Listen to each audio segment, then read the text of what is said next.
i-flex ko sa inyo kini na flowers. Ang pangalan ay daffodils. Daffodils flower. Daffodils siya. Pero daghan man daffodils na ni siya.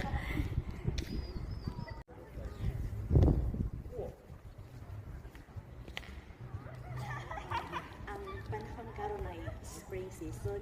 So mo ni siya panahon natin labas ting bloom sa mga flowers like in ani ano pinakauna ang pangalan ng flowers ay daffodil flowers.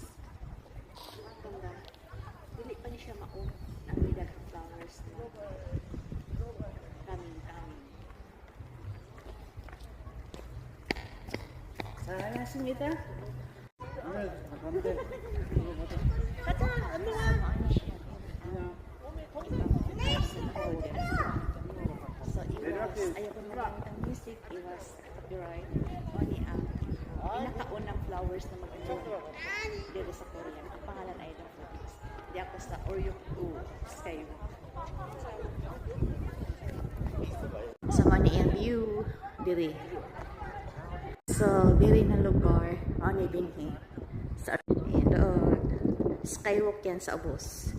Ayan ang mga flowers na daffodils. Di ba ang ganda, boys? Pili mo ni siya kapalit sa winter season na 6 months na walang kabuhay-buhay. Yun lang, daffodils flowers.